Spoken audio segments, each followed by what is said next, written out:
warahmatullahi wabarakatuh. Alhamdulillah wassalatu wassalamu ala Rasulillah wa ala alihi wa ashabihi wa mawalah, la haula wa la quwwata illa billah. Asyhadu an la ilaha illallah wahdahu la syarika lah wa asyhadu anna Muhammadan abduhu wa rasuluhu alladzi la nabiyya wa la rasula ba'da. Amma ba'd, fa inna asdaqal hadithi kitabullah wa khairal hadi hadi Muhammadin sallallahu alaihi wasallam. Allahumma akhrijna min dhulumatil wahm waftah lana abwabal ilm wa akrimna bi nuril fahm wa sahhil akhlaqana bil hilm. Allahumma la sahla illa ma ja'altahu sahla wa anta taj'alul hazna idza syi'ta sahla bi rahmatika ya arhamar rahimin. Bapak-bapak yang dirahmati Allah Subhanahu wa taala, mohon maaf dah absen 3 pekan ya. Mudah-mudahan nggak pada hilang. Ilmunya udah lupa dulu. Baik, kita masih di surat At-Takatsur seperti biasa. Kita baca dulu. A'udzu billahi minasy syaithanir rajim.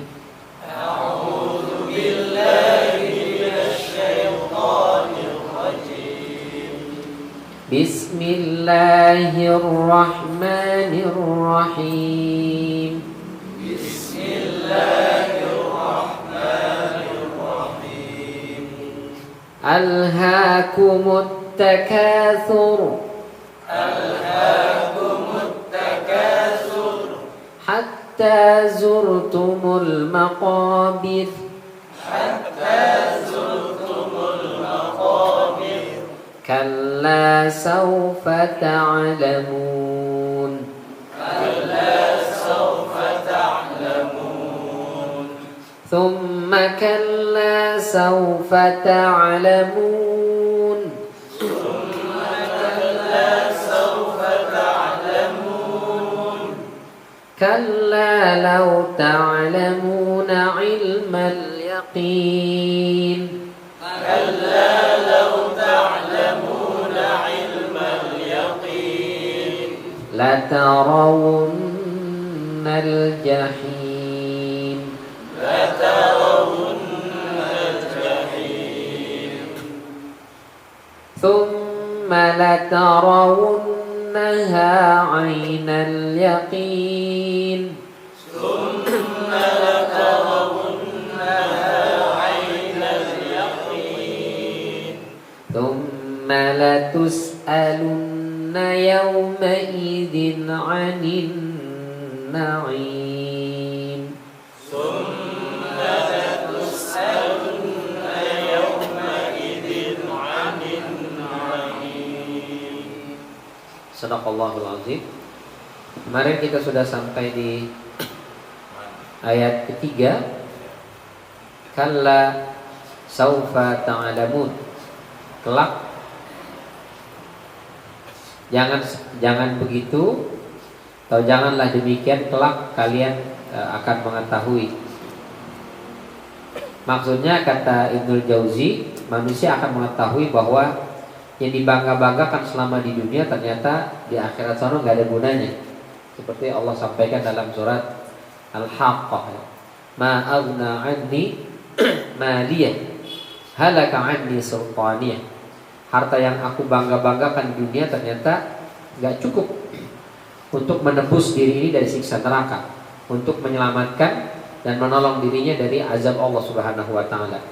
Halaka anni sultaniyah, jabatan, kekuasaan yang dia bangga-banggakan dan dia pertahankan dengan berbagai macam cara. Anak, menantu, keponakan, cucu, semuanya kalau bisa mempertahankan legitimasinya. Tapi begitu sampai di hari kiamat, halaka anni sultaniyah, kekuasaan itu ternyata bisa mencelakakan dirinya. Nauzubillah. Kenapa Allah katakan kalla saufa ta'lamun? Kata Syekh Abdurrahman As-Sa'di, ta'lamun itu dari kata aliman, mengetahui. Ini seakar kata dengan ilmu, pengetahuan ya. Kenapa menggunakan saufa ta'lamun? Karena kata Syekh Abdurrahman As-Sa'di, ilmu itu mestinya ya mencegah pemiliknya dari perbuatan dosa dan sia-sia, serta memotivasinya memperbanyak amal saleh. Itu sejatinya ilmu. Jadi kalau orang berilmu itu artinya orang yang dengan ilmunya itu mencegah dia dari perbuatan dosa maksiat dan memotivasi dia untuk memperbanyak amal soleh. Karena dia tahu, oh ini pahalanya sekian, ini pahalanya sekian, pahalanya sekian, oh ini ganjarannya seperti ini, mungkin dia tahu hukumannya begini-begini. Sehingga orang berilmu itu mestinya jauh lebih taat, jauh lebih mawas diri, jauh lebih hati-hati. Bukan justru banyak dosa. Kenapa kok orang berilmu banyak dosanya? Karena dia lebih tahu cara bertobatnya. Nah itu nggak benar ya. Kamu jangan banyak dosa. Kenapa? Kamu belum ngerti cara bertobat. Kalau saya nggak apa-apa, saya udah tahu caranya bertobat. Nah itu nggak boleh, nggak benar yang begitu. Apalagi merasa sudah pasti masuk surga dengan ilmunya. Justru orang semakin berilmu dia semakin tawadhu, semakin merasa banyak dosa, semakin merasa takut, semakin merasa jangan-jangan gak masuk surga nih, jangan-jangan gak selamat nih. Meskipun dia memotivasi orang bilang masuk surga itu mudah, amal kecil aja bisa selamat kita, tapi itu ke orang, ke dirinya, aduh saya kayaknya gak selamat ini, amal saya udah sedikit, banyak gak ikhlasnya, terus juga mungkin ya banyak diungkit-ungkitnya dan seterusnya, sehingga dia merasa tahu banget nih amalnya itu sebenarnya sangat sedikit, sangat kecil dan sangat tidak bisa dibanggakan, sehingga dia merasa paling kecil peluangnya masuk surga. Itu yang membuat dia banyak menangis. Umar bin Khattab itu radhiyallahu anhu, kata beliau, sekiranya Allah persilahkan semua umat manusia masuk surga, lalu Allah kecualikan satu doang masuk neraka, dia bilang jangan-jangan yang satu itu Umar bin Khattab padahal. Luar biasa ya. Ini mau ikut ngaji? Ya, masuk aja. Masuk.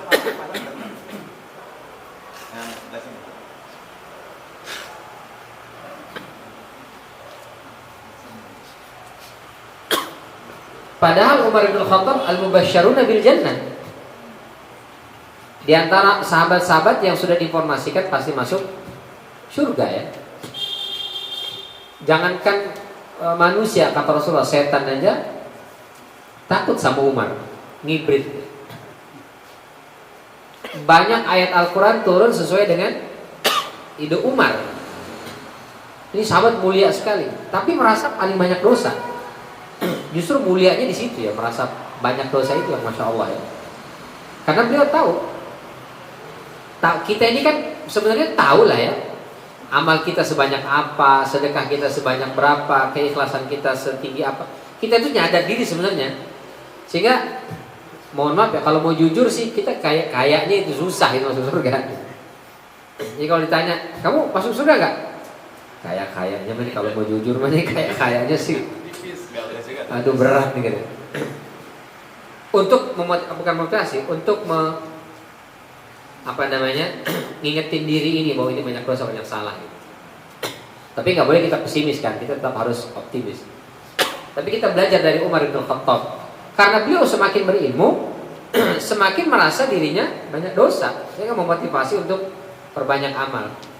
Kita pernah ceritakan Rasulullah itu punya sekprinya sekretaris pribadi namanya Hudzaifah al-Yamani. Itu kan rahasia-rahasia pribadi Rasulullah banyak yang diketahui oleh Hudzaifah al-Yamani. Termasuk diantaranya database orang munafik di Madinah. Siapa aja munafik-munafik, Hudzaifah itu tahu, ada datanya gitu. Karena beliau sekprinya Rasul kan. Tapi karena sekpri Rasul meninggal, data ini nggak boleh terbongkar. Karena kalau nggak kacau. Jangan main nama dia, kenapa? Gue cek datanya, munafik itu kacau nanti kan. Dirahasiakan oleh Hudzaifah al-Yamani. Tapi begitu Umar bin Khattab naik jadi Amirul Mukminin atau Khalifah, yang pertama beliau panggil Hudzaifah sini. Ada apa Umar? Saya minta database orang munafik. Kata Hudzaifah, oh nggak bisa. Ini database antara saya dengan Rasulullah. Rasul meninggal, akan saya simpan sampai saya mati. Nggak boleh terbongkar. Enggak, saya harus tahu itu database itu. Nggak bisa. Ente jangan mentah-mentah Khalifah ya, main ngambil data aja, nggak bisa. Ini data pribadi saya dengan Rasulullah, akan saya simpan sampai mati. Sampai akhirnya Umar nyerah juga. Hudzaifah ternyata kekeh, nggak takut sama Umar. Ente mau ngapain saya pun tidak akan saya buka ini data ini. Sedihlah Umar. Ente kenapa ngotot minta data itu?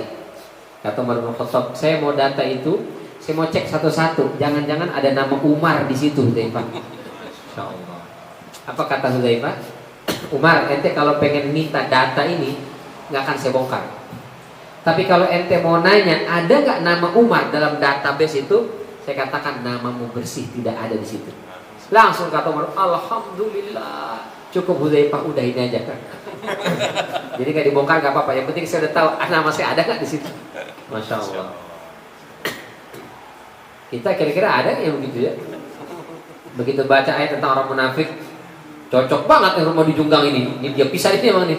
Cocok banget emang dia nih, dia benar orang ini dia. Bukan ke sini kan, ke sana. Jadi kata Syekh Abdurrahman As-Sa'di, kita belajar ini, menuntut ilmu itu bukan ngisi otak dengan perbanyak wawasan. Justru kita nyari ilmu ini supaya buat hati ini semakin sadar kita ini banyak dosa, banyak salah, sedikit amal, terus nambahin kebaikan-kebaikan, menambah motivasi kita untuk melakukan amal-amal soleh. Mestinya begitu. Jadi kalau biasanya ada jamaah Ustaz, saya kok ngaji nggak pinter-pinter, saya bilang ngaji jangan untuk pinter Pak. Kalau untuk pinter mah iblis jauh lebih pintar dari kita. Tapi kita belajar itu supaya dijauhkan oleh Allah dari neraka, itu yang kita mau. Supaya didekatkan ke surga, itu yang kita kejar. Sehingga ada orang dia nggak pinter-pinter amat, tapi setelah dia ngaji, masya Allah, amalnya masya Allah luar biasa. Sholatnya dia bisa menangis, di sepertiga malam dia bisa bermunajat kepada Allah. Begitu melakukan kesalahan dia sadar, dia tahu salah, dia taubat kepada Allah. Dia bilang itu ilmu yang dapat tuh. Daripada dia debat tuh luar biasa. Tapi giliran sendirian, masya Allah, maksiatnya dosanya banyak benar. Nauzubillah. Maka itu kata Syekh Abdurrahman As-Sa'di, kenapa disebutnya kalla saufa ta'lamun. Bukan ta'rifun, tapi ta'lamun. Karena ilmu sejatinya itu bisa mencegah pemiliknya dari perbuatan dosa dan yang sia-sia. Baik, tapi kalau ada pelaku dosa, dia melakukan kesalahan, melakukan dosa, dan dia tahu itu dosa, itu disebut dengan bodoh. Jadi orang bodoh itu dalam perspektif Al-Quran adalah mereka yang tahu ini dosa, dia kerjain. Nah itu bodoh. Kita semua. Kita semua ya. Kita tahu itu dosa, tapi kita lakuin. Itu namanya jahil, bodoh. Kalau perspektif kita biasanya kalau dia nggak tahu dosa, dia kerjain, itu bodoh kan. Justru tahu itu salah, dikerjain, itu yang disebut dengan jahil atau bodoh. Dalam surat An-Nisa ayat 17, innamat taubatu 'ala Allahi lil ladzina ya'maluna as-su'a bijahalah tsumma yatubuna min qarib fa ulaika yatubullahu 'alaihim wa kana Allahu 'aliman hakima. Sesungguhnya taubat itu hanyalah diterima oleh Allah Subhanahu wa taala buat siapa? Buat mereka yang melakukan perbuatan dosa bijahalah, karena kebodohan. Dia melakukan dosa karena bodoh, terus bertobat, diterima oleh Allah, terima. Apa yang dimaksud dengan bijahalah di sini? Bukan yang nggak tahu. Kalau orang nggak tahu itu daging babi, dia pikir daging sapi, dia makan. Begitu selesai baru dikasih tahu, enak gak bro rasanya tadi? Enak, kayak agak-agak gimana gitu, tapi lain banget, cuma enak tuh dagingnya. Nah, itu babi itu tadi. Ah, ya benar. Astagfirullahaladzim, rasain lu dosa lu kata. Itu justru nggak dosa karena dia nggak tahu. Rufi'al qalam itu pena itu catatan malaikat diangkat. Dari siapa? Anil jahli, dari orang yang nggak tahu sampai dia tahu. Dia nggak tahu itu masjid, dia kencing di situ. Padahal masjid, kencing itu masjid. Dosa apa enggak? Nggak dosa karena dia nggak tahu. Sebagaimana ada orang-orang Arab Badui itu, dia lewat masuk masjid, dia kencing di pojokan. Umar sama yang lain, Rasul, saya penggal tuh kepala orang, kurang ajar betul. Masjid dia kencing dalam masjid. Kata Rasul, biarin, ini orang dari Badui. Dia nggak tahu bangunan ini masjid, dia pikir rumah tua.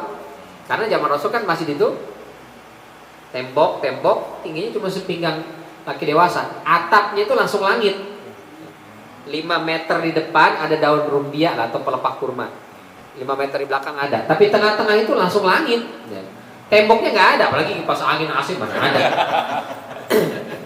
Tembok dong setinggi segini doang, udah segini. Jadi orang yang datang dari daerah dia nggak tahu itu masjid. Dia pikir rumah kosong, kencing aja di situ. Dia orang nggak tahu, maka nggak berdosa. Ya. Yang berdosa itu udah tahu itu masjid, kencing di situ dia. Nah, itu kita gaplok. Nah, itu yang ya. Nggak berdosa itu. Tapi kalau yang dimaksud bijahala di sini, dia tahu dosa, tapi dia kerjain. Udah tahu salah masih dia lakuin. Itu yang disebut dengan bodoh. Terus kalau dia minta maaf, diterima nggak oleh Allah? Diterima oleh Allah. Udah tahu zina haram, dia berzina. Udah tahu mencuri itu dosa, dia mencuri. Tapi setelah itu dia tobat, istighfar, ya Allah, astagfirullahaladzim, ya Allah, saya salah, ya Allah, nangis. Terima tobat ya Allah. Allah terima nggak? Terima. 2 bulan berikutnya begitu lagi. Nyesel lagi, ya Allah, nyesel ya Allah, ya Allah, ampun ya Allah. Diterima gak tuh? Diterima. 3 bulan berikutnya begitu lagi. Sadar lagi, ya Allah, ampun ya Allah, ya Allah. Diterima gak tuh? Diterima. Ya. Yang penting dia pas tobat, dia ngaku benar-benar salah, janji Allah nggak bakal sih, ampun, ajis tuh kagak bakal saya deketin lagi, saya kagak bakal melakukan itu. Udah benar-benar tuh seminggu bisa bertahan, sebulan, 2 bulan masih bisa bertahan, masuk bulan ketiga nggak kuat, jatuh begitu lagi. Tapi besok tobat lagi, meskipun 1000 kali dia melakukan hal yang sama, tobatnya tetap diterima oleh Allah Subhanahu Wa Taala. Itu betapa baiknya Allah ya. Kalau kita kira-kira agak bakalan 2 kali melakukan hal yang sama, enak aja. Yang pertama gue maafin, yang kedua agak bakalan.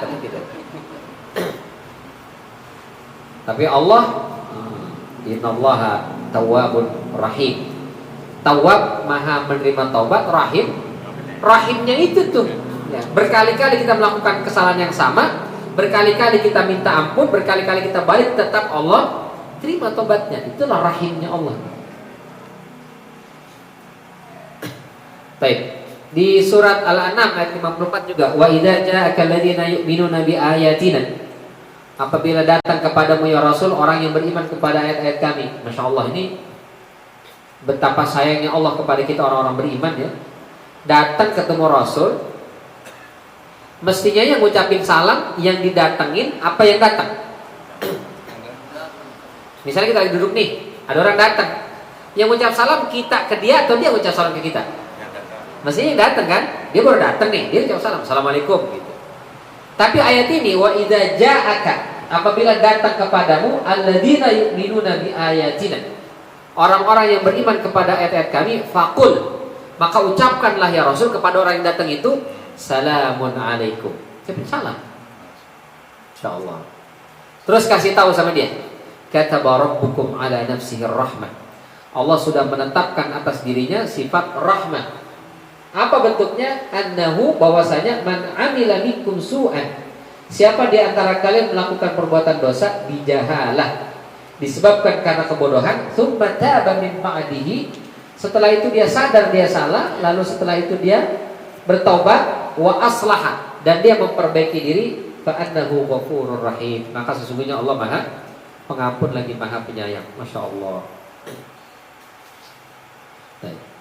Jadi orang meskipun tahu itu salah, terus dia berbuat salah, berbuat dosa, padahal dia tahu, itu tetap diterima taubatnya.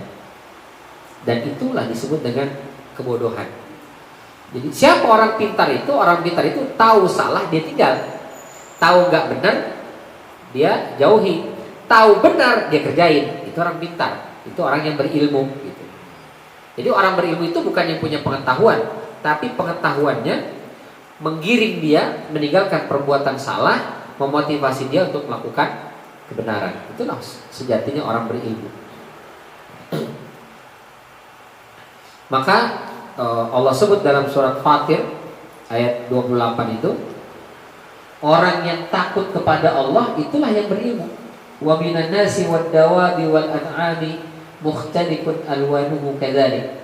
Di antara manusia, hewan melata, hewan ternak, itu ada yang warnanya berbeda-beda. Innama yakhshallaha min ibadihi al-ulama'u. hanya ulama yang takut kepada Allah dari kalangan hambanya. Berarti kalau kita belajar, kita nambah ilmu, tapi tidak nambah rasa takut kita kepada Allah, sejatinya belum nambah itu ilmu pada kita. Kapan ilmu itu bertambah kepada kita? Ketika kita semakin merasa takut kepada Allah, takut melakukan dosa, berarti nambah sudah ilmu itu.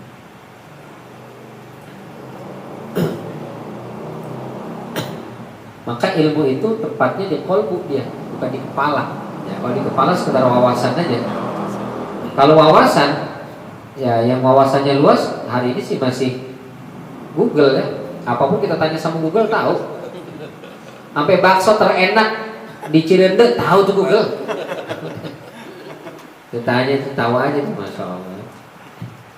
Tapi kan tidak nambah apa-apa buat dia. Google tidak semakin takut kepada Allah Subhanahu Wa Taala. Jadi kita belajar itu bukan ngisi otak dengan wawasan, tapi memenuhi qalbu dengan khasyah. Allah tanya dalam surat Al-Hadid ayat 16 itu, alam ya'ni lilladzina amanu an takhsha'a qulubuhum bi dzikrillah. Kalau baca Al-Hadid ayat 16 ini sedih rasanya. Belum datang jugakah waktunya, saatnya orang-orang yang ngaku beriman itu qalbunya khusyuk, mengingat Allah Subhanahu Wa Taala.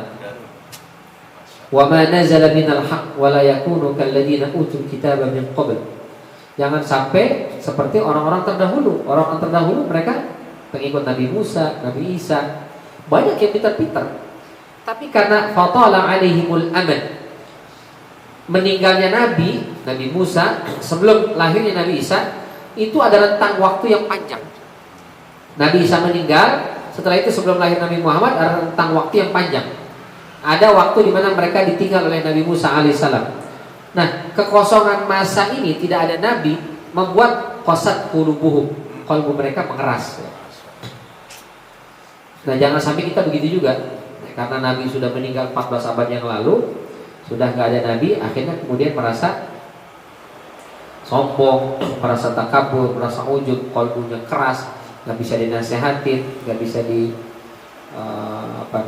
ditegur, nggak mau terima kritik. Auzubillah min dzalik. Semakin berani kepada Allah, bertambah ilmu bukan bertambah ibadah, tapi malah bertambah durhakaan. Ada oknum-oknum ya ustadz lah ya, kita nggak bilang Habib lah ya, kacau lagi urusannya, ustadz lah. Ada oknum ustadz. Ini ada jamaah umroh bareng saya.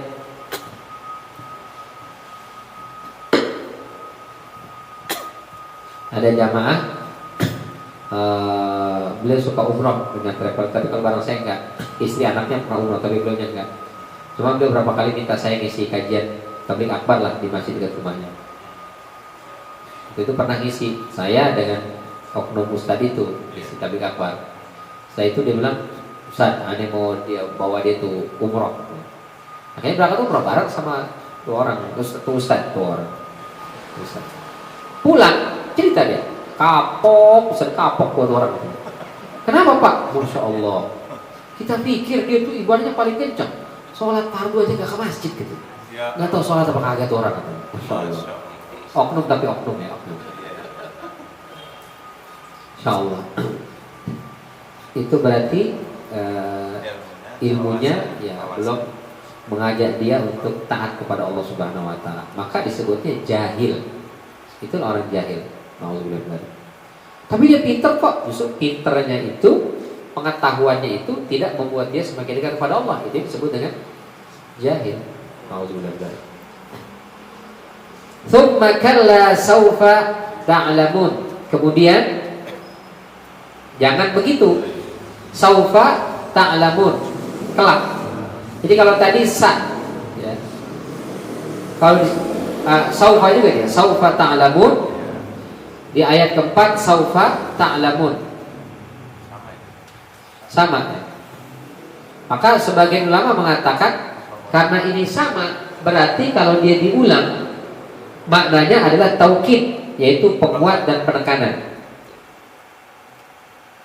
Kalla saufa ta'lamun, summa kalla saufa ta'lamun. Cuma ditambah summa, berarti Hakikatnya itu adalah pengulangan. Karena pengulangan berarti maknanya taukid. Jadi kalau dalam bahasa Indonesia, pengulangan kata berarti pemborosan kalimat atau pemborosan kata.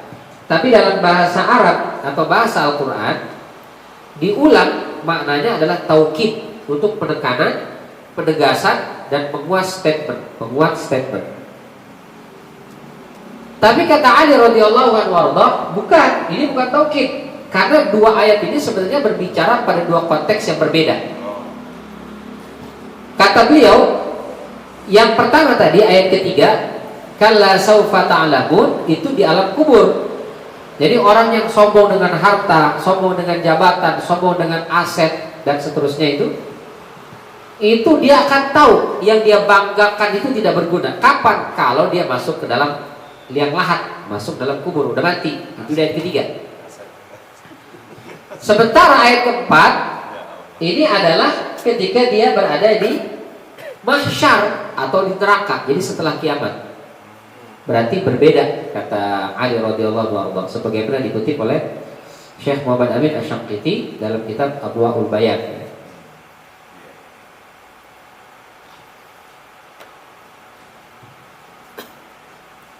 Karenanya dalam surat Qaf itu dibedakan tuh, ayat 19 sampai dengan 22, boleh kita buka?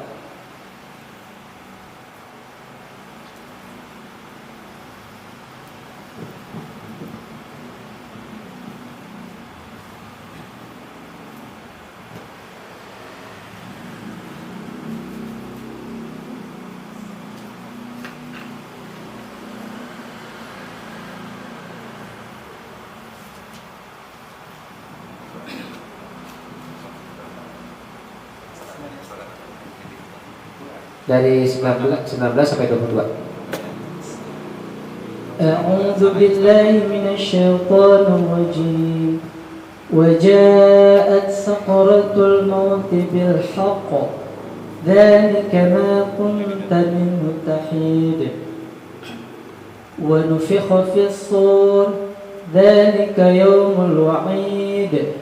وجاءت كل نفس معها سائق وشهيد لقد كنت في غفلة من هذا فكشفنا عنك غطاءك فبصرك اليوم حديد. Artinya, seketika itu datanglah sakratul maut dengan sebenar-benarnya. Itulah yang dahulu hendak engkau hindari. Dan ditutuplah sangkakala, itulah hari yang diancamkan. Lalu setiap orang akan datang bersama malaikat penggiring dan saksi.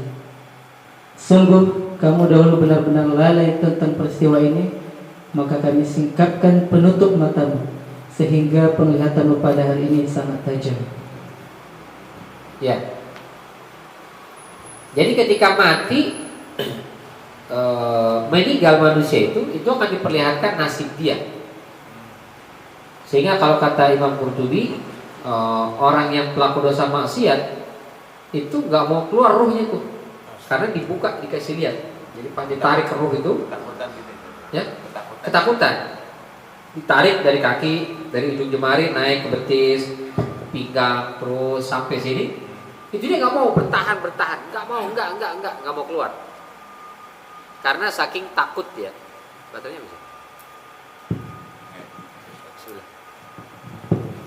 Bismillah. Bisa. Gak mau keluar dia.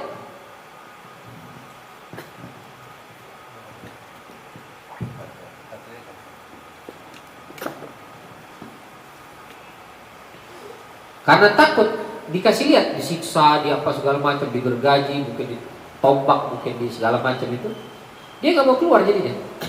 Karena nggak mau keluar, akhirnya sama malaikat digebukin, dipukul. Sampai akhirnya kesakitan dan keluar juga akhirnya. Walau taro idza tawaffal ladina kafarul malaikatu yadribuna wujuhahum wa adbarahum.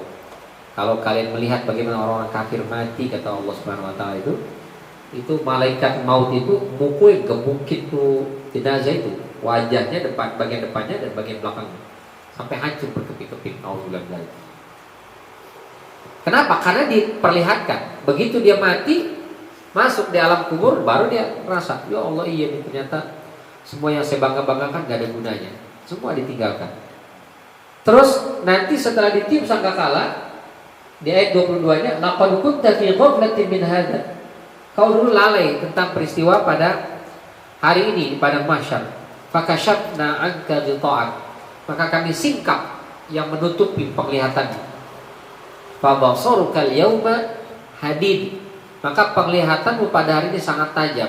Apa maknanya? Di antara mana yang kata sebagian ahli tafsir, maknanya otak kita ini itu disingkap yang menutup menghalanginya, sehingga semua yang pernah kita lakukan di dunia ini itu dengan sangat jelas teringat, seperti baru kita kerjakan barusan.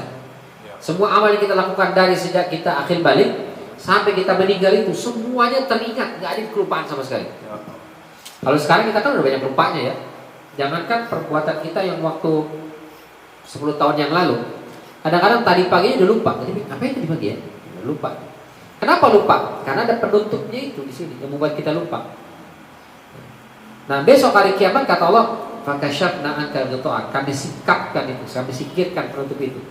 Sehingga semua ingat tuh, dia pernah begini, pernah begitu, semuanya. Di situ baru dia akan nyesel. Ya Allah, saya pernah begini, hukumannya begini, hukumannya apa?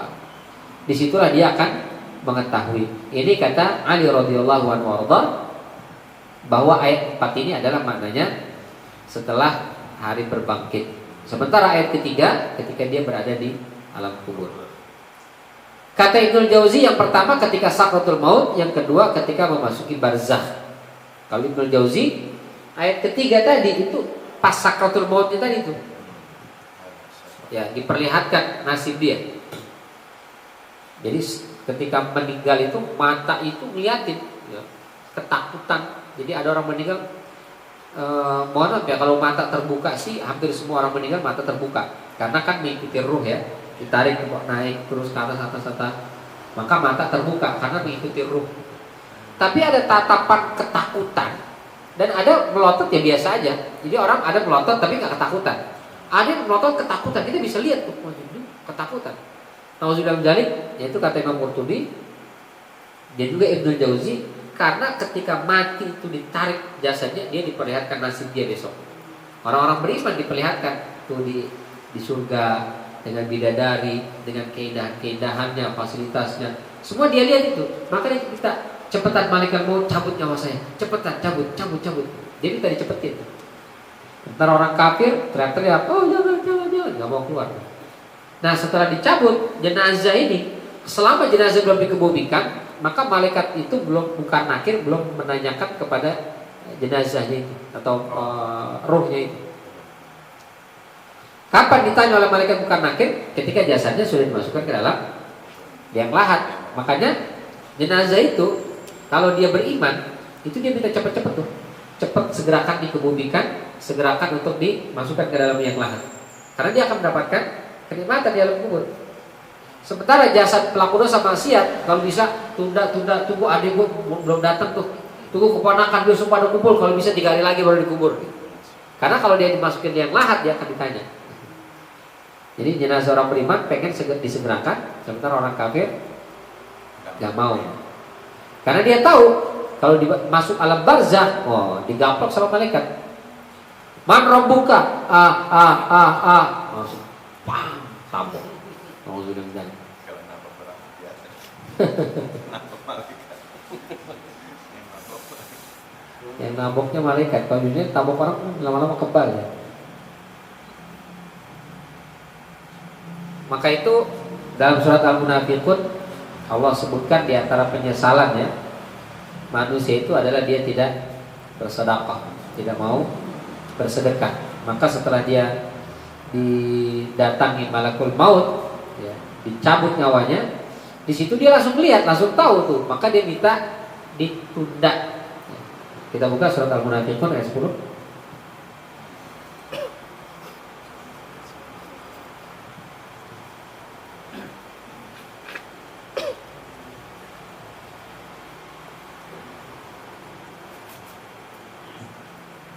أعوذ بالله من الشيطان الرجيم وأنفقوا مما رزقناكم من قبل أن يأتي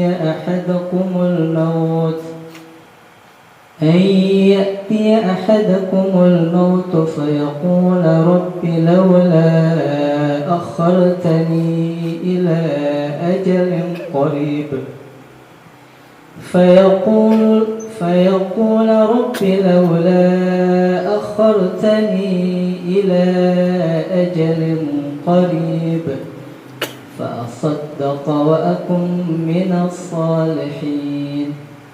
Infakkanlah sebagian dari apa yang telah kami anugerahkan kepadamu sebelum kematian. Sebelum kematian datang kepada salah seorang di antaramu.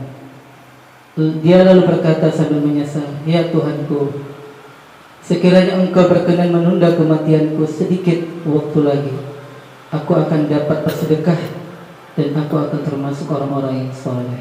Nah, ini kapan ucapannya? Ketika sakratul maut. Jadi ketika datang malakul maut. Berarti ketika datang malakul maut, dia udah tahu nasib dia. Itu kata Ibnu Jauzi. Berarti ayat ketiga, sedang sakratul maut itu sudah ta'lamun. Mereka tahu. Ternyata semua yang dibangga-banggakan di dunia nggak bisa menyelamatkan dia. Di kubur itu nggak bisa menyelamatkan, apalagi di yaumul hisab.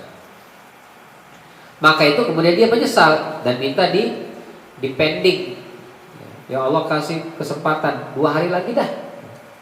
Jangan sekarang. Insya Allah. Tapi bisa nggak? Nggak bisa ya. Kata para ulama, tidak ada manusia yang ketika dicabut nyawa dikasih dispensasi kecuali para nabi dan rasul.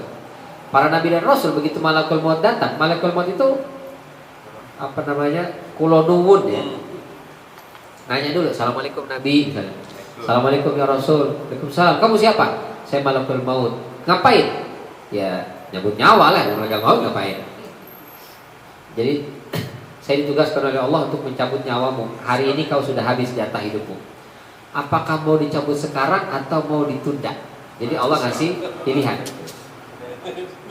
Jadi Nabi itu dikasih pilihan, mau sekarang ataukah mau ditambah dulu umurnya. Kalau kita tuh, yuk tambahlah gitu lagi. Baru lunas itu rumah, mobil baru lunas.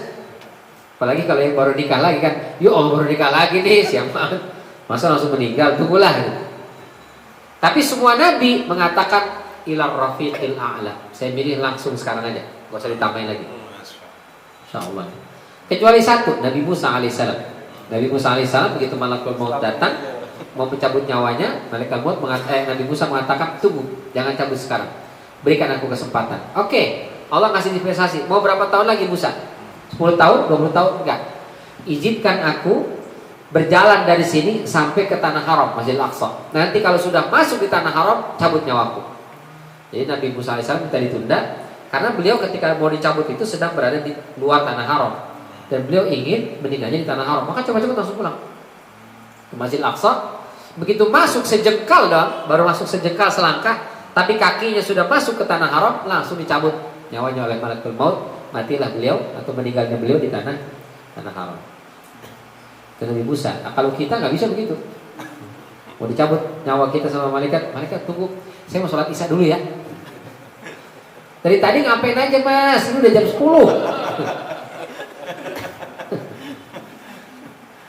Gak ada. Si ngopi. Gak ada ditunda-tunda. Tapi dia minta. Untuk apa dia minta? Karena dia mau bersedekah. Ayat ini itu bukan berarti keinginan yang sangat diinginkan oleh mereka yang sudah meninggal adalah sedekah. Ini ada beberapa tulisannya. Yang punya uang sedekahlah. Karena ternyata ketika orang sudah mati, sudah berada di dalam kubur, mereka ingin dihidupkan. Bukan pengen umroh, bukan pengen haji, bukan pengen sholat, bukan pengen tahajud, bukan pengen puasa, bukan pengen ngaji, bukan pengen baca Quran. Tapi satu, yaitu pengen sedekah. Berarti sedekah lebih utama dari semua amal ibadah. Nah ini keliru. Ya, ini nggak pas, nggak benar. Kenapa di sini yang diinginkan sedekah? Karena konteks ayat ini sedang membicarakan sedekah. Sebelumnya memang mengajarkan untuk infak sedekah. Ya, berarti di sini siapa nih? Mereka yang punya uang, terus diminta untuk sedekah, diminta untuk zakat, mereka nggak bayar zakat, padahal uangnya ada. Padahal sudah sampai di shop. Mereka diminta sedekah, tapi mereka tahan-tahan, padahal uangnya ada. Ini yang nyesel ketika mati atau dicabut nyawanya, minta dibalikin lagi atau ditunda karena dia ingin sedekah. Gitu. Tapi kalau dia emang waktu hidup juga orang miskin, dia juga kagak ada, maka ketika meninggal dia minta dikembalikan bukan untuk sedekah, untuk melakukan ibadah yang dia tinggalkan. Misalnya sholat, ya sholat. Ya Allah hidupkan aku sekali lagi.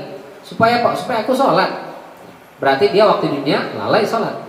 Atau sholatnya dia gak ada masalah, sedekah rajin, cuma satu, durhaka sama orang tua. Ya Allah berikan kesempatan hidup sekali lagi. Mau ngapain? Aku mau berbakti sama orang tuaku. Gak usah lama-lama, setahun aja ya Allah. Gak boleh setahun, sebulan. Gak boleh sebulan, sepekan. Gak boleh sepekan, sehari aja. Saya mau berbakti sama orang tua saya. Kenapa? Karena waktu kemarin dia hidup, dia durhaka sama orang tua. Jadi konteks ayatnya. Maka dalam surat Al-Mu'minun gak disebut sedekah nih. Kita buka surat Al-Mu'minun ayat 99 sampai 100. A'udzu billahi minasy syaithanir rajim. Hatta idza jaa ahaduhumul maut qala rabbi irji'un la'alli a'malu salihan fima taraktu kalla لعلي أعمل صالحا فيما تركت كلا إنها كلمة هو قائلها ومن ورائهم برزخ إلى يوم يبعثون. Artinya agar aku dapat beramal saleh yang telah فَإِذَا نُفِخَ فِي الصُّورِ. Terjemahnya dari ayat 99. Demikianlah keadaan orang-orang kafir itu hingga apabila datang kematian kepada seseorang dari mereka, dia berkata, "Ya Tuhanku, kembalikanlah aku ke dunia agar aku dapat beramal soleh yang telah aku tinggalkan." Sekali-kali tidak. Sesungguhnya itu adalah dalil yang diucapkan saja. Di hadapan mereka ada alam barzakh sampai pada hari mereka dibangkitkan. Jadi di sini sampai apabila datang kepada mereka kematian, mereka berkata, "Rabbirji'un." Ya Allah balikin saya ke dunia, kasih kesempatan hidup lagi. Mau ngapain? Apakah mau sedekah? Enggak. Sedekah tadi surat Al-Munafiqun, karena ayat 9-nya atau sebelum ayat ini itu berbicara tentang sedekah, tentang infak sedekah. Tapi surat Al-Mu'minun tidak sedang ngomongin sedekah, maka katanya untuk apa dia minta dikembalikan? La'alli a'malu salihan fima taraktu. Agar saya bisa beramal soleh sebagaimana waktu di dunia amal-amal itu tak sempat saya lakukan, saya tinggalkan. Apa amal solehnya? Macam-macam. Mungkin ada yang tinggalin sholat, maka begitu dia dibalikin ke dunia, dia pengennya sholat. Atau mungkin dia berbakti kepada orang tua tadi, dia nggak sempat melakukan, maka ketika mati dia minta dibalikin ke dunia supaya bisa berbakti. Atau seorang istri misalnya ingin berbakti kepada suaminya, waktu di dunia dia lawan terus sama suaminya. Maka ketika di dalam kubur yang dia minta, "Ya Allah balikin aku ke dunia, aku ingin berbakti sama suami." Kata Allah, "Kalla, nggak bisa." Kenapa? Udah kawin lagi suami. Umpama ini. Nggak, kalla innaha kalimatun huwa qailuha. Tidak mungkin terjadi, itu hanya ucapan mereka saja. Kenapa? Karena di hadapan mereka sudah ada alam barzakh. Di situ mereka akan lihat, tahu, oh ternyata semua yang dibangga-banggakan gak ada gunanya. Alhamdulillah. Atau sebagian dari tafsir mengatakan innaha kalimatun wa qailuha, maknanya kalau orang itu benar-benar dihidupin, dikasih kesempatan sekali lagi, dia akan melakukan hal yang sama. Dia tetap tidak sholat, dia tetap tidak sedekah, dia tetap tidak berbakti, dia tetap tidak melakukan kebaikan-kebaikan, akan sama seperti kemarin. Itu karena kita pernah sampaikan, kok bisa kita hidup di dunia ini yang cuma 70 tahun misalnya, yang itu sholatnya mungkin sedikit ya. 70 tahun di sisi Allah kalau sehari sama dengan 1000 tahun, berarti kan cuma 2,5 jam. Selama 2,5 jam 70 tahun gak mungkin kita sholat terus dong. Sholatnya paling ya berapa lah, Kalau sehari sholatnya kita 5 waktu, satu waktunya masing-masing 12 menit kali 5, berarti kan cuma sejam tuh. Selama 70 tahun sholatnya selalu 12 menit sholatnya, selalu. Berarti kan sehari 1 jam. Kita dikasih hidup oleh Allah 1/24. Alhamdulillah. 1/24 kali 70 berapa? Setengahnya dari 70 35, berarti 3 tahun setengah. Alhamdulillah. Jadi kalau kita hidup 70 tahun, selama 70 tahun tuh sholat gak pernah berhenti-berhenti, maksudnya 5 waktunya ya, kita gak pernah tinggal, dan masing-masing waktu sholat itu 12 menit, itu diakumulasi selama 70 tahun hanya 3 tahun setengah. Cuma dapat 3,5 tahun. Kok bisa dia masuk surga yang abadi? Atau sebaliknya, selama 70 tahun dia melakukan dosa, berarti kan cuma 2,5 jam. Kok bisa dia melakukan dosa 2,5 jam, tapi disisa di neraka selama-lamanya abadi? Ini kan nggak matching, nggak sinkron ya.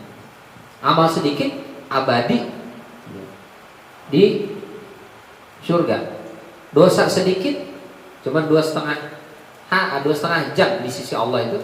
Kok bisa abadi di neraka? Ini kan nggak pas ya. Kayak orang kerja cuma 2,5 jam selama sebulan, tapi digaji full. Kan nggak digaji ke orang kerja sebulan gitu. Kan nggak adil ya. Kenapa bisa begitu? Karena kalau dia orang baik, itu Allah cukup kasih dia umur 70 tahun, 60 tahun, 50 tahun. Dia sholat. Ini kalau dikasih umur 1.000.000 tahun, dia akan tetap sama, baik terus tuh.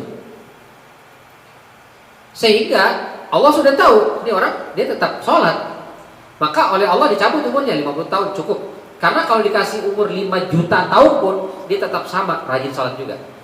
Sebaliknya pelaku dosa maksiat itu juga. Ini orang dikasih umur 60 tahun, tapi maksiat terus ya, maka Allah cabut nyawanya. Jadi cuma tadi misalnya nggak sampai 2,5 jam, 2 jam misalnya. Kenapa dia disiksa selamanya?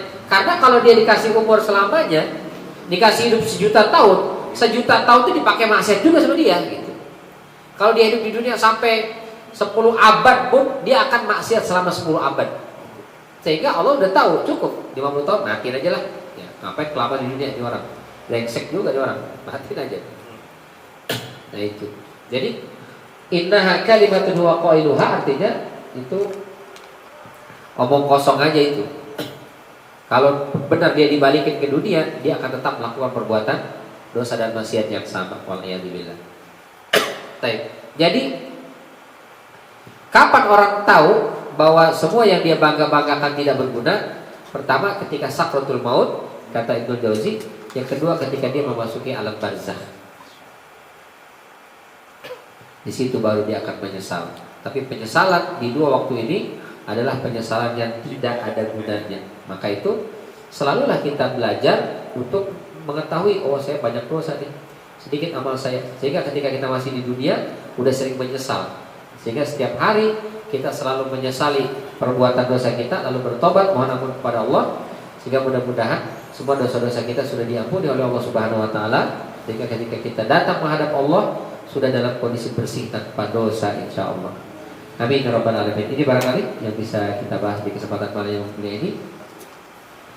Oke, kita tutup dulu. Nanti setelah itu mungkin ada yang mau didiskusikan. Pada tafadhol masykurun. Dan saya terima kasih dan mohon maaf. Saya kembalikan. Satu atau dulu Ustaz? Atau yang buka dulu nanti. Oh, saya mulai. Jadi saya terima kasih dan mohon maaf. Wabillahi taufiq wal hidayah. Wassalamualaikum warahmatullahi wabarakatuh. Waalaikumsalam warahmatullahi wabarakatuh. Terima kasih Mas Bani atas materi kita kajian pada malam hari ini. Baik, langsung saja sebelum kita lanjut ke sesi tanya jawab, kita tutup dulu terlebih dahulu kajian kita pada malam hari ini dengan sama-sama baca hamdalah dan doa kifaratul majelis. Alhamdulillahirabbil alamin. Subhanakallahumma wa bihamdika asyhadu an la ilaha illa anta astaghfiruka wa atubu ilaik. Oke, untuk selanjutnya kita tanya jawab pada Bapak-bapak. Ada yang ingin ditanyakan? Mas.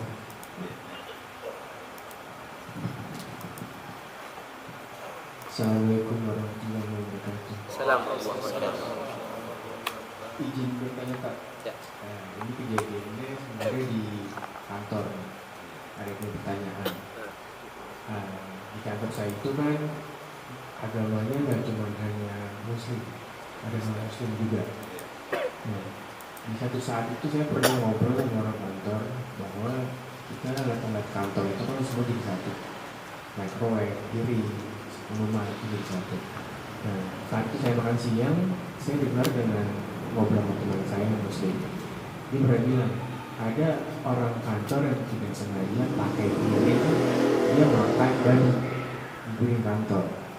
Dimana itu saya tidak melihat langsung, saya dengar. Dan keadaan di kantor itu ketika piring kantor itu digunakan itu akan dicuci oleh OB di satu tempat yang sama. Nah, semenjak saat itu saya jadi hati-hati nih. Jadi saya nggak boleh menggunakan peralatan kantor, jadi saya bawa sendiri. Nah, selama kurang lebih setahun, karena saya sudah mungkin 3 tahun di sana. Nah, baru beberapa bulan terakhir ada beberapa orang baru ya di-hire sama orang kantor saya, orang Muslim. Nah, suatu saat saya udah bawa makan dari siang yang saya akan makan di sore hari. Nah, ketika jam 5 itu teman saya itu memanas makanan di microwave.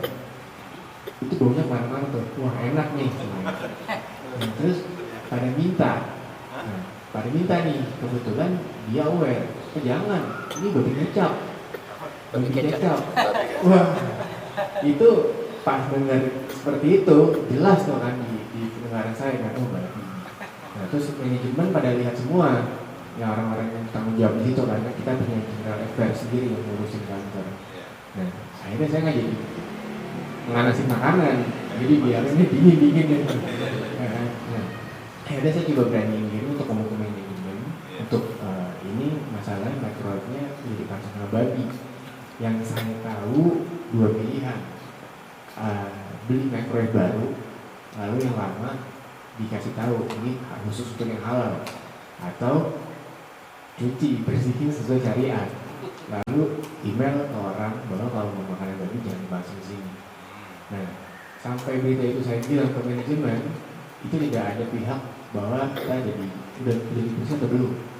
Tapi saya pernah dengar pihak manajemen itu secara tidak langsung di hari berikutnya membersihkan hanya pakai kopi dan alkohol lah ibaratnya. Nah, saya sendiri itu udah pernah pakai alat kantor lagi kan. Nah, apakah kewajiban saya untuk memberitahu teman-teman yang lain atau itu tanggung jawab manajemen? Nah, itu tuh yang mau bertanya juga. Ya, pertama dulu ada sahabat juga bertanya ke Rasulullah, ya Rasul, saya tinggal di lingkungan orang-orang non-Muslim atau Nasrani yang memakan daging babi, ya, misalnya. Terus kadang suka bercampur piringnya itu. Apa yang saya lakukan? Kata Rasulullah, nggak apa-apa, yang penting kau cuci piringnya. Meskipun piring yang sama pernah dipakai sama dia, yang penting setelah itu udah kita cuci, maka aman sudah. Yang penting kita pastikan kita cuci. Nah, daging babi itu tidak seperti liur anjing. Jadi mencucinya harus salah satunya dengan tanah. Nah, cuci biasa aja. Biasa aja dengan deterjen apa segala macam itu sudah. Yang penting kita yang mencuci. Nggak ada bau, nggak ada inilah ya. Warna. Penting sudah. Jadi dia nggak seperti kayak iya najis mughalazahnya liur anjing itu yang sampai 7 kali, salah satunya dengan debu itu. Microwave masukin tanah gimana tuh ntar rusak. Nah itu satu. Jadi untuk orang-orang yang tinggal atau aktivitas atau kerja di tempat lingkungan yang ada non muslimnya, terus misalnya dia harus bercampur piringnya, solusinya begitu. Tapi kalau Ustaz saya kayaknya lebih nyaman bawa sendiri, itu afdal. Karena kita bawa sendiri kan terjamin kan, lebih terjamin. Nah terus masalahnya adalah ngangetinnya ternyata. Kita bawa sampai makan siang, ngangetin microwave-nya dipakai juga buat dia nih. Itu bagaimana tuh? Ya memang betul itu idealnya sih disediakan 2 microwave itu ya, satu untuk yang muslim, satu lagi untuk non muslim gitu. Dan menurut saya sih secara pribadi antum perlu juga nyampe ke teman-teman muslim. kasih tahu. Tapi tentu dengan izin kepada pihak manajemen. Saya harus menyampaikan kepada teman-teman saya muslim yang lain karena saya tahu mungkin khawatir mereka ada yang nggak tahu gitu. Boleh apa enggak gitu. Kalau kata mereka jangan nanti bikin kegaduhan gitu. Nah itu berarti kalau gitu saya lepas tanggung jawab. Tanggung jawab di Anda gitu. Nanti besok hari kiamat kalau ditanya saya udah nyampein, Anda yang jawab. Tapi kalau dia takut jangan bobo hari kiamat dong, ya udah kalau gitu saya sampein. Ya minimal di WA atau di grup gitu misalnya kan. Sehingga yang muslim menjadi aware kan. Setelah itu mudah-mudahan akhirnya ya usulan karena banyak yang lain juga merasa oh ya jangan dong gitu. Maka pihak manajemen kemudian mudah-mudahan akan menyediakan gitu. Jadi antum harus nyampein kepada yang lain karena antum yang tahu gitu. Kalau antum nggak sampein, antum diam-diam aja, besok akan diminta pertanggungjawaban. Tapi tentu adabnya tadi sampai dulu ke pihak manajemen. Kalau kata manajemen jangan nanti bikin kegaduhan, ya udah ente tanggung jawab hari kiamat. Itu akhir ya. Allah. Yang lainnya? Ada lagi? Ya.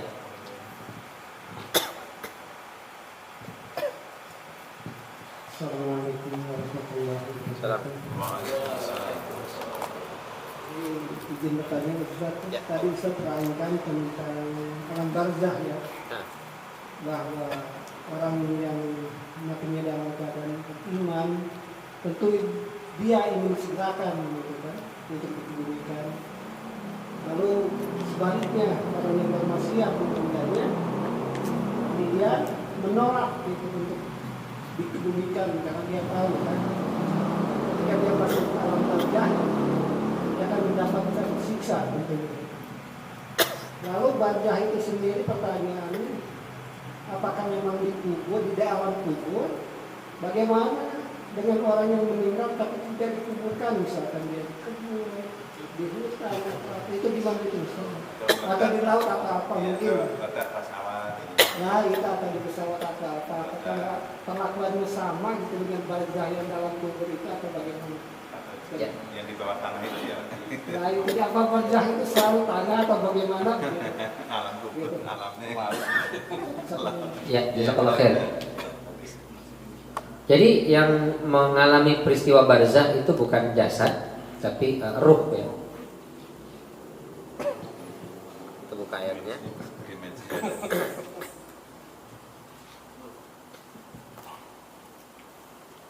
Kita buka ayatnya. Nukhrijukum taratan ukhra. Di surat Thaha ayat 55. Jadi di mana letak barzakh? Dia beda dimensi dengan kita. Sehingga semua orang yang meninggal jasadnya itu baik yang normal atau tidak normal, meledak di langit apa di mana, itu semua tidak berpengaruh karena yang mengalami peristiwa barzakh adalah ruhnya. Jadi kalau kita baca hadisnya itu dicabut ruh itu kalau orang beriman dibawa ke langit. Langit pertama itu wangi luar biasa. Ditanya sama penjaga langit pertama, siapa ini? Ini ruhnya salah satu jamaah Majlis Taklim MTQ apa MQ apa kita? MTQ. Wangi sekali, iya dong sering ngaji. Bagi Yasin kayak. Maka dibukakanlah pintu langit pertama, dibawa begitu juga langit kedua, terus sampai langit ketujuh, lalu menghadap Allah Subhanahu Wa Taala. Kata Allah, mana catatan amalnya ini orang? Ini ya Allah, letakkan catatan amalnya fi illiyin. Illiyin secara bahasa tempat yang tinggi. Khilaf di antara ulama. Sebagian mengatakan di salah satu tiang arsy-Nya Allah. Sebagian lagi mengatakan di surga. Pokoknya dia di langit ketujuh, di atas langit ketujuh. Oke, setelah itu kata Allah, kembalikan roh ini ke bumi. Jadi barzah berarti di bumi. Oke, baik lagi dia ke bumi. Nah, itu orang beriman. Orang kafir begitu mati, rohnya bau busuk, bau bangkai. Semua mencium kecuali saqalain, manusia dan jin. Dibawa ke langit pertama. Sampai langit pertama, siapa ini? Rohnya fulan. Kok bau busuk, bau bangkai? Iya, pelaku dosa maksiat. Nggak boleh dibuka langit untuk roh yang bau bangkai seperti ini. Maka dia nggak bisa tuh, nggak bisa setor muka. ke Allah Subhanahu wa taala. Ayat pertama langsung ditolak. Itu dalam surat Al-A'raf itu, innal ladzina kafaru wa kadzdzabu bi ayatina la tufattahu lahum abwabus sama wa la yadkhuluna al-jannah hatta yalijal jamalu fi samil khiyat. Pintu-pintu langit tidak dibuka untuk dia. Jadi enggak dibuka tuh. Ya. Langsung dibalikin, dilemparkan ke bumi. Terus di mana diletakkan catatan buruknya itu? Fi sijil. Ya. Kitab al-fujari la fi sijil. Nah, itu taruh di sijil. Di mana sijil? Itu tempat paling rendah. Ada yang mengatakan di kerak neraka, ada yang mengatakan di dasar bumi yang paling bawah. Setelah itu rohnya dikembalikan ke alam barzakh. Nah, dari hadis ini berarti barzakh itu secara posisi ya, meskipun dia beda dimensi, tapi dia adanya di bumi. Itu yang di surat Thaha ayat 55 itu. Kata Allah, minha khalaqnakum, dari bumi kalian kami ciptakan. Wa fiha nu'idukum, ke bumi kalian akan kami kembalikan. Berarti mati dikembalikan ke bumi. Jasadnya ditaruh di bumi secara fisik, lalu barzakhnya berarti di sini meskipun beda dimensi. Ya. Wa minha nukhrijukum taratan ukhra, dan dari bumi lah kelak kami akan bangkitkan kembali kalian di padang mahsyar. Gitu. Jadi dia kalau secara posisi dia di bumi, tapi secara dimensi berbeda. Karena yang mengalami peristiwa-peristiwa barzakh itu bukan jasad, melainkan ruh. Tapi tetap ada koneksi. Kalau kata Dr. Said Ramadan Al-Buti, ruh dengan jasad kita ini itu ada koneksinya. Jadi kalau di dunia kita ini sekarang, ini ruh tabi'un lil jasad. Ruh ngikut jasad. Jasad yang diopenin, ruh yang ngerasain. Misalnya kalau dicubit, yang dicubit kan fisik nih, itu ruh ikut ngerasain sakit. Sama seperti kita tidur. Kalau tidur mimpi, dikejar-kejar tikus, dikejar-kejar anjing, dikejar-kejar janda, itu kan ruh itu. Ruh ya. Dia yang lari-lari segala macam, ketakutan misalnya, itu yang ketakutan fisik, jasad tuh ngerasain. Atau dia senang karena dikejar-kejar janda, yang senyum-senyum jasadnya, padahal yang dikejar-kejar janda misalnya itu adalah ruhnya gitu. Tapi yang senyum jasadnya. Kenapa? Karena di dunia ini ruh tabi'un lil jasad.